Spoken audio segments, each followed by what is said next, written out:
सभी साथियों को जय भीम, नमो बुद्धाय।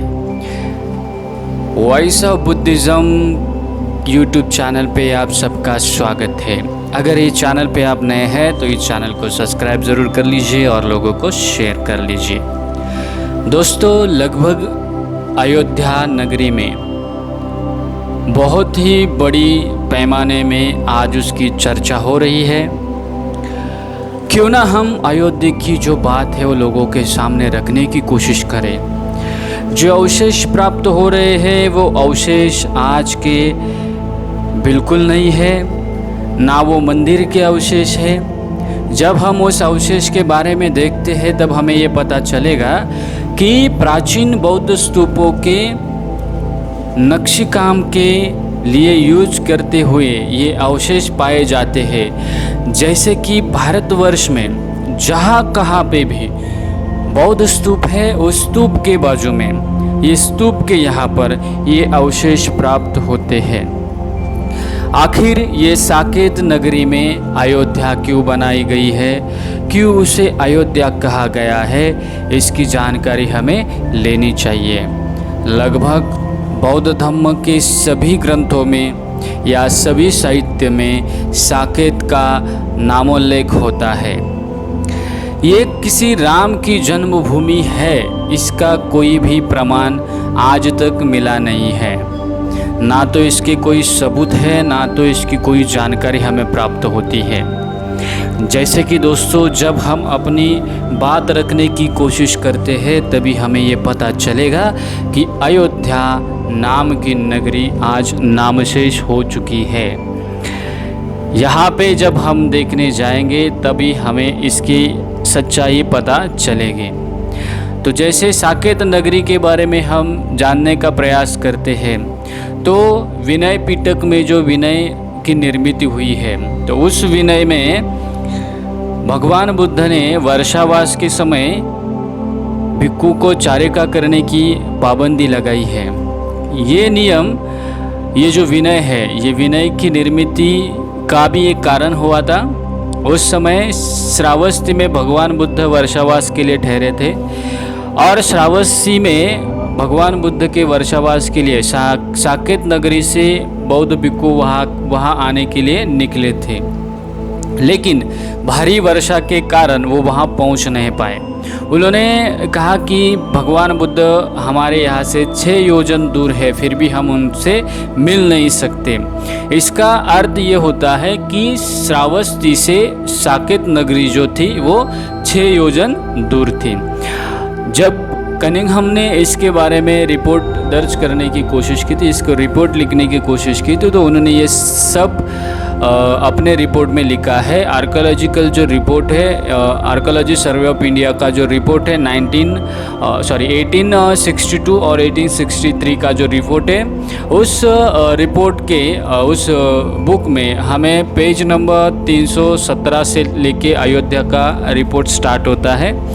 उस अयोध्या के रिपोर्ट में उन्होंने अयोध्या को अयोध्या या साकेत इस नाम से रिपोर्ट लिखा हुआ है। तो उन्होंने साफ तौर से ये फाइहान के जो ट्रैवलिंग प्रवास वर्णन उसे हम कह सकते हैं, तो उन्होंने उसके ऊपर ध्यान देते हुए जैसे जैसे वहाँ पे बताया गया है वैसे वैसे चीज़ें वहाँ पे उन्हें पाई गई है। तो ये सारी चीज़ें हमें साकेत नगरी के बारे में पता चलती है। अयोध्या के बारे में जब हम पढ़ने जाते हैं तो अयोध्या के बारे में भी हमें बौद्ध साहित्य में उसकी जानकारी प्राप्त होती है। जो फेन सुत्त नाम का सुत्त है, ये सुत्त भगवान बुद्ध ने अयोध्या में दिया हुआ है, कहा गया, उसकी जानकारी वहाँ पे दी है। तो भगवान बुद्ध खुद अयोध्या गए हैं और ये अयोध्या जो थी ये गंगा नदी के तट पर है और आज की जो अयोध्या मानी जाती है वो सरयू नदी के तट पर है। फिर भी ये सरयू नदी केवल नामधारी नदी के आधार पर हमें देखने को मिलती है। ये नदी का पहली बार जिक्र किया गया जाता है, वो लोग कहते हैं कि ऋग्वेद में इसे कहा गया है। तो जब ऋग्वेद में हम इसकी जानकारी लेते हैं तभी हमें पता चलता है कि ऋग्वेद में इस नदी के बारे में भी बात की गई है। तो सरयू नदी और गोमती नदी, ये दो नदी का बारे में जिक्र हुआ है ऋग्वेद में। आज की जो ये नदियाँ है, ये नदियाँ बिल्कुल इसे हम कह सकते हैं कि ये बिल्कुल नामधारी नदियाँ है, इसको केवल नाम दिया गया है। लेकिन वास्तविकता जो इतिहास में या पुराणों में या ऋग्वेद वेदों में जो कहा गया है वो यहाँ पे सच्चाई में है नहीं। तो साकेत नगरी को अयोध्या बनाने की कोशिश किसने की? तो बहुत सारे लोगों ने ये कहा गया है कि पुष्यमित्र शुंग ने चक्रवर्ती सम्राट अशोक के 10वें राजा, उनके 10वें वंश बृहदत्त का खून करके राजगद्दी हासिल की और उसके बाद उन्होंने अपनी राजधानी साकेत कर ली। साकेत ये जो नगरी थी, ये किसी भी तरीके से कौन से भी राजा की राजधानी अभी तक हुई नहीं थी। ये बिल्कुल झूठी बातें लोगों को बताई गई है। साकेत नगरी ये व्यापार की नगरी थी, यहाँ पे केवल व्यापार की बहुत बड़ी व्यापारों का स्थान हुआ करता था। तो लोगों को ये बताया गया कि पुष्यमित्र शुंग ने उसको राजधानी की और ये कहा जाता है कि पुष्यमित्र शुंग यही राम है और इन्होंने ही अयोध्या का निर्माण किया। लेकिन वास्तविक तौर पर हम देखने जाएंगे तो पाणिनि नाम का एक लेखक है, उन्होंने भी साकेत नगरी को साकेत ही कहा है, ना कि उसको अयोध्या कहा हुआ है। उसके बाद जो कालिदास ने रघुवंश लिखा है, तो उस रघुवंश ने भी उसने वहाँ पे साकेत का ही नामोल्लेख किया हुआ है। तो जब ये सब चीज़ें हम देखने जाएंगे, उसके बाद फाहियान आता है, फाहियान ने भी वहाँ पे साकेत का ही नाम दिया हुआ है। उसके बाद जब हम उसके और जाते हैं, उसके बाद हुनसंग आता है, हुनसंग भी उसको साकेत नगरी ही कहता है। मौर्य साम्राज्य की राजधानी आज की पाटलिपुत्र यानी आज का जो पटना है वो है, उसे राजगृह भी कहा जाता है। उसके अलावा वो राजधानी कहीं पर भी हमें दूसरी जगह पर जाने के लिए मिलती नहीं है। अयोध्या का नाम किसने दिया, इसके लिए बहुत सारे पैमाने में या बहुत सारे इतिहासकारों के इतिहास संशोधन में बहुत जगह पे अलग अलग नाम दिए हैं। कोई पुष्यमित्र शुंग कहता है तो कोई उसे विक्रमादित्य का नाम से जाना जाता है। तो ये जो विक्रमादित्य है उसे विक्रमादित्य को गुप्त जो साम्राज्य था उसके स्कंदगुप्त नाम से जाना जाता है और उसकी तुलना लोग ये राम से किए जाती है, इसके लिए लोग उसे विक्रमादित्य कहते हैं। लेकिन ये सब झूठी बातें हमें देखने को मिलती है, क्योंकि स्कंदगुप्त अपने जो दो पीढ़ियाँ है उसके पहले जाएंगे तो कालिदास ने इसे साकेत के नाम से बहुत बार कहा गया है। उसके बाद चंद्रगुप्त जो दूसरा चंद्रगुप्त था, ये पाटलिपुत्र के संबंधित आखिर का राजा कहा जाता है और इन्होंने कहीं पर भी साकेत के ऊपर आक्रमण किया हुआ नहीं है। तो ये जो पाटलिपुत्र की गुप्त की जो राजधानी थी वो ईस्वी सन 320 में थी। अभी साकेत के ही नाम से थी। राम ने जिस राज्य किया है वह कौन से भी एविडेंस हमें प्राप्त होते नहीं हैं। जब भी हम साकेत के बारे में देखते हैं तो गुप्त काल में भी साकेत ही था। अयोध्या के अशोक के कालखंड में भी उसे साकेत ही कहा गया है। उसके बाद गुप्त के बाद में भी जो राजाएं आए हैं उनके काल में भी साकेत का ही नामोल्लेख आता है। तो फिर ये अयोध्या का जो नामोल्लेख किया जाता है, ये अयोध्या का नामोल्लेख अभी इसके हम देखने जाएंगे। तो फाहियान जो साकेत में आया था वो ईस्वी सन 402 या 403 में आया था। उन्होंने भी वहाँ पे साकेत का ही उल्लेख किया हुआ है। उन्होंने बहुत सारे जगह पे जो स्तूप बांधे थे उसका भी उन्होंने वो स्तूप अच्छी जगह पे थे और अच्छी अवस्था में थे, ये कहा गया है। 403 तक इसका नाम साकेत ही था। भारतीय पुरातत्व विभाग की निर्मित जो हुई थी वो ब्रिटिश कालखंड में, उन्होंने गांव-गांव जाकर भग्न जो अवशेष थे उसको अवशेष प्राप्त कर लिए थे। जैसे कि विलियम जोन्स है, इन्होंने भी वहाँ पे बहुत सारे पैमाने में बौद्ध अवशेष ढूंढने की कोशिश की थी। 1834 में इसके बारे में बहुत सारी जानकारी प्राप्त हो चुकी थी। तो लगभग कई ग्रंथों के आधार पर इसके बारे में जानकारी हासिल करने की कोशिश की गई थी। जब हम बौद्ध साहित्य का अध्ययन करने जाते हैं तो हमें इसके बारे में पूरी तरीके से इंफॉर्मेशंस प्राप्त होती है। अलेक्जेंडर कनिंघम जब आर्कोलॉजी सर्वे ऑफ इंडिया के पद पर बैठे तो उन्होंने नवंबर 1861 में इसका काम हाथ पे लिया। मेजर जनरल पर इनकी बढ़ती हुई थी तो इन्होंने उत्खनन करना स्टार्ट किया था। तो कनिंघम इन्होंने हुनसांग और फाइयान इन्होंने जो इंफॉर्मेशन अपने बुक में लिखी थी तो उसकी जानकारी लेते हुए भारत के बौद्ध स्थलों की उत्खनन करना स्टार्ट किया था। तो उसके आधार पर जहाँ जहाँ पे भगवान बुद्ध के अवशेष प्राप्त हुए वहाँ पे उन्होंने वो स्तूपों का उत्खनन किया था। अयोध्या में जब उन्होंने जानकारी लेने की कोशिश की तो उन्हें ये पता चला था उसमें कि यहाँ पे 2 स्तूपों का निर्माण किया है और उस स्तूपों में बुद्ध के शरीर के जो नाखून और बाल है उसके ऊपर स्तूपों का निर्माण किया गया है और उन्होंने वो स्तूप उन्हें वहाँ पाए गए हैं।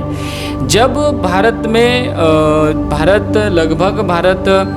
स्वतंत्र होने के बाद 1947 से लेकर 2003 तक जितनी बार यहाँ पे उत्खनन हुआ है वहाँ पे जो भी अवशेष प्राप्त हो रहे हैं वो लगभग बौद्ध धर्म के आधार बौद्ध धर्म से रिलेटेड ही वो मिल रहे हैं। जैसे कि हम देखते हैं कि जो MC जोशी है, ये MC जोशी नाम के जो पुरातत्व विभाग के तज्ञ हैं, इन्होंने अपने आर्कोलॉजी एंड इंडियन ट्रेडिशन पुरातत्व इनके जो भाग है उन्होंने ये सब लिखा है, विश्लेषण किया है कि जो चाहिए वो जो चीज़ों के लिए यहाँ पे उत्खनन करने की कोशिश की है वो तो मिल नहीं रहे हैं, लेकिन जो नहीं चाहिए वो यहाँ पे मिल रहे हैं। इसके लिए जिस राम जन्मभूमि का संशोधन करने जा रहे हैं वो तो राम की जन्मभूमि के कोई अवशेष प्राप्त नहीं हो रहे हैं, लेकिन बौद्ध धर्म के अवशेष प्राप्त हो रहे हैं।